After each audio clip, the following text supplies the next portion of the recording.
ጀዋር በታህሳስ ወር አድማ ለማስነሳት ስምምነት ላይ እንደተደረሰ ያወጣው ሪፖርት የጀዋርን ሪፖርት ያከሰረው ምላሽ ጀዋር መሐመድ ስለተናገረው የምናውቀው ነገር የለም፣ የታሰበው ከፍተኛ መጽና የተሰጠው ያልተጠበቀ ምላሽ። ጀዋር ከዚህ በኋላ ምላሹ ምን ይሆን የሚለውን በዝርዝር እንመለከታለን። ጦርነቱ ተጀመረ። ከባድ የተኩስ ልውውጥ በኢትዮ ኤርትራ ድንበር። ኢትዮጵያ ኤርትራን በተመለከተ ለዓለም አቀፉ ማህበረሰብ ያስተላለፈችው አስቸኳይ መልእክት። እኚህን መረጃዎች በዝርዝር ሰዓታችን በስፋት የምናስደምጣቸው ይሆናል። ሰላም ጤና ይስጥልን። በመላው ክፍለ ዓለማት የምትገኙ የዴ ታርጌት ኒውስ ቤተሰቦቻችን በያላችሁበት የዓለም ስፍራ ሁሉ ሰላማችሁ ይብዛልን እያልን እነሆ ለቻናላችን አዲስ ከሆናችሁ ቻናላችንን ሰብስክራይብ በማድረግ ቤተሰብ እንድትሆኑን በተጨማሪም የደወል ምልክቷን በመንካት ዘላቂ ቤተሰብነትን ከኛ ጋር እንድትመሰርቱ እንዲሁም በየዕለቱ የምንለቃቸውን ቪዲዮዎችን ከወደዳችሁ ላይክና ሼር እንድታደርጉልን እየጠየቅን ወደ መረጃዎቹ እናመራለን። መልካም ቆይታ። ወደ አስቀደምንላችሁ ጉዳያችን ስናመራ በባድመ የተኩስ ልውውጥ መደረጉ ተሰምቷል። በኢትዮ ኤርትራ ድንበር ባድመ በትላንትናው ዕለት ከባድ የተኩስ ልውውጥ መደረጉ ተሰምቷል። የተኩስ ልውውጡ በሻቢያና ህወሓት ወታደሮች መካከል እንደነበረም የመረጃ ምንጮቻችን ተናግረዋል። እንደ ምንጮቹ ገለጻ ከሆነ ተኩሱ የተካሄደው በትላንትናው ዕለት ሲሆን ሰዓታትን የፈጀም ነበር ተብሏል። የውጊያ ምክንያቱም በሁለት ኃይሎች መካከል በተፈጠረ አለመግባባት እንደሆነም ተነግሯል። ሁለቱ ኃይሎች ጽምዶ በሚል ስያሜም ወታደራዊና ፖለቲካዊ ትብብር መፍጠራቸው ይታወቃል። ይህ ትብብር የወዳጅ ወዳጅ ጠላቴ ነው በሚል ቢል የተመሰረተ ሲሆን ከአሁኑም ሳንካ ገጥሞታል። የአሁኑ አለመግባባትና ወደ ተኩስ እንዲያመሩ ያደረጋቸው በሁለቱ ኃይሎች መካከል ያለው የማይታረቅ ፍላጎትም ነው ተብሏል። ሻቢያ ህወሓት ከራሱ ፈቃድ ውጪ እንዳይሆን ስለሚፈልግ ጫና ማሳደሩ የተኩስ ልውውጡ መንስኤም ሆኗል። ምንጮች እንደሚሉትም በዚህ ተኩስም በህወሓት በኩል ከፍ ያለ ሰብአዊ ኪሳራ እየደረሰ ሲሆን በሻቢያ በኩልም መጠነኛ የሚባል ጉዳትም መድረሱ ነው የተገለጸው። ወደ ቀጣይ ጉዳያችን ስናመራ ጀዋር መሐመድ በታህሳስ ወር ከኢትዮጵያ መምህራን ማህበራት ጋር በመተባበር አመጽ ለማስነሳት በሚስጥር ስምምነት ላይ መደረሱን አስመልክቶ ያሰራጨው መረጃና ይህንን ለማስፈጸም አስፈላጊ በጀት መዘጋጀቱን አስመልክቶ ማህበሩ ምንም ነገር እንደሌለ ማስታወቀ።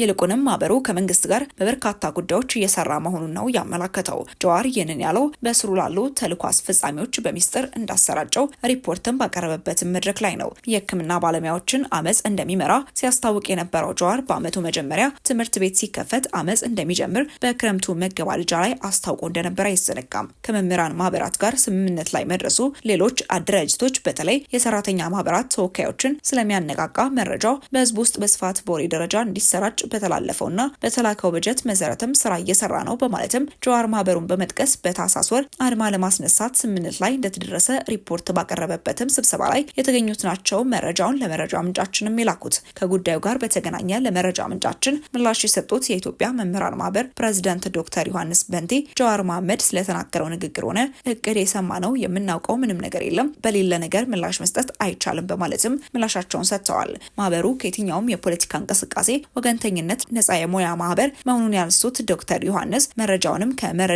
ምንጫችን መስማታቸውን በማመላከት የጀዋርን ምኞት አጣጥለዋል። አክለውም ማህበራቸው ከኢትዮጵያ ብሔራዊ ጥቅምና ልማት አጀንዳ ገለልተኛ ልንሆን አንችልም ሲልም ገልጿል። የሀገሪቱ ሉዓላዊነትና የቀይ ባህር ጉዳይን አጀንዳቸው አድርገው እንደሚዙም ያስታወቁት የኢትዮጵያ መምህራን ማህበር ፕሬዝዳንትም ከመንግስት ጋር በከፍተኛ ደረጃ ባለም አግባብ አብረው እየሰሩ መሆናቸውንም አስታውቀዋል። ማህበሩ የተቋቋመበት ዓላማም የሚመራበት መንገድ በሳይንሳዊና ሙያዊ መሰረት ባደረገ መልኩ እንደሆነም አስገንዝበዋል። ጀዋር የኢትዮጵያ መምህራን ማህበር በዳር ወር በኢትዮጵያ አመጽ ለማቀጣጠል አስፈላጊውን ውይይት በማድረግ መስማማቱን ለዚህም በቂ በጀት መመደቡን አለኝ በሚለው መዋቅር ማስተላለፉን ይህም በስፋት እንዲወራ በተዋረድ ጊዜው ሲደርስም ሚዲያዎች እንዲቀባበሉት እንደሚደረግም ገልጾ አጀንዳ ማሰራጨቱን የመረጃ ምንጫችን ይህንኑ መመሪያም ሰምተናል ካሉ ምልምሎችም ነው። ወደ ቀጣይ ጉዳያችን ስናመራ ኤርትራ ላይ ጫና እንዲደረግ ኢትዮጵያ ጠየቀች።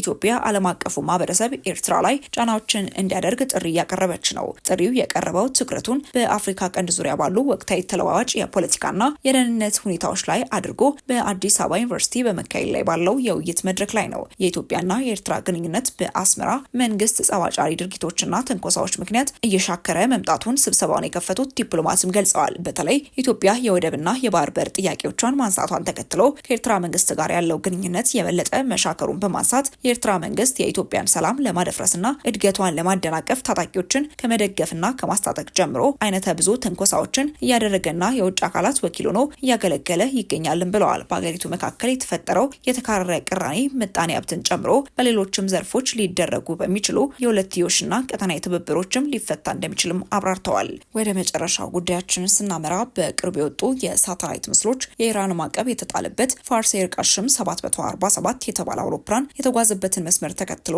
አንድ የቤላሩስ ኤሉሽን 62 የጭነት አውሮፕላን ምጽዋ አሊያም ኤርትራ ማረፉን ማሳየታቸውም ተዘግቧል። ሆርን ሪቪው የተባለው ተቋም ባወጣው ትንታኔ መሰረት የእንቅስቃሴ በቴህራንና በአስመራ መካከል በድሮን ቴክኖሎጂ ላይ ያተኮረ ወታደራዊ ትብብር እየተጠናከረ መሆኑን የሚያመላክት ሊሆንም ይችላል። ትንታኔው እንደሚያሳየው ኢራን በቀይ ባህር በኩል ምጽዋን ለማስፋት እስራኤልን ለመገዳደርና የምዕራባውያንን የባህር ኃይል መኖርን ወይም ደግሞ መገኘትን ለመቃወምም ትፈልጋለች። የምጽዋ ወደብን ማግኘት በየመን ከሚገኙ ሁቲዎች በተጨማሪ በአፍሪካ በኩል ቀይ ባህር ላይ ጠንካራ መደላደልም ይሰጣታል። ይህ ክስተት ለኢትዮጵያ ስስ አጣብቀኝ ሁኔታን የሚፈጠር ነውም ተብሏል። ምክንያቱም ኢራን ከአዲስ አበባ ጋር ዲፕሎማሲያዊ ወዳጅነት እያሳየች፣ በሌላ በኩል ደግሞ የኢትዮጵያ ዋነኛ ቀጠናዊ ተቀናቃኝ ከሆነችው አስመራ ጋር የመከላከያ ትብብሯን እያጠናከረችን በመሆኗ ነው። አንደኛ የሰሜን ድንበር ስጋት፣ የተራራቁ የኢራን ድሮኖች፣ የሚሳኤል ቴክኖሎጂ ወይም የክትትል ስርዓቶች ወደ ኤርትራ ጦር ከገቡ በቀጠና ያለው ስስ የጸጥታ ሚዛን በቀጥታ ይዛባል ተብሏል። ይህም የአስመራን ስትራቴጂካዊ እምቢተኝነት በማበረታታት በኢትዮጵያ ሰሜናዊ ድንበር ላይ ቀጥተኛ ስጋትን ይፈጥራል። ሁለተኛ የባህር በር ፍላጎትን ማወክ፣ ኢትዮጵያ በቀጠናዊ ትብብር የባህር በር መዳረሻ ለማግኘት በምትሰራበት ወቅትም ኤርትራ የባህር ዳርቻዋን ለኢራን ወይም ማዕቀብ ለተጣለባቸው ወታደራዊ እንቅስቃሴዎች ማዕከል ካደረገች ዓለም አቀፍ ክትትልንና ወታደራዊነትን ትስባለች። ይህ ደግሞ የኢትዮጵያን የተረጋጋ የቀይ ባህር መዳረሻ ፍለጋ የበለጠ አስቸጋሪና በፖለቲካ ውድም ያደርገዋል። በቅርብ የወጡ የሳተላይት ምስሎች የኢራን ማዕቀብ የተጣለበት ፋርስ ኤር ቃሽም 747 የተባለ አውሮፕላን የተጓዘበትን መስመር ተከትሎ አንድ የቤላሩስ ኤሉሽን 62 የጭነት አውሮፕላን ምጽዋ አሊያም ኤርትራ ማረፉን ማሳየታቸውም ተዘግቧል። ሆርን ሪቪው የተባለው ተቋም ባወጣው ትንታኔ መሰረት የእንቅስቃሴ በቴህራንና በአስመራ መካከል በድሮን ቴክኖሎጂ ላይ ያተኮረ ወታደራዊ ትብብር እየተጠናከረ መሆኑን የሚያመላክት ሊሆንም ይችላል። ትንታኔው እንደሚያሳየው ኢራን በቀይ ባህር በኩል ምጽዋን ለማስፋት እስራኤልን ለመገዳደር እና የምዕራባውያንን የባህር ኃይል መኖርን ወይም ደግሞ መገኘትን ለመቃወምም ትፈልጋለች።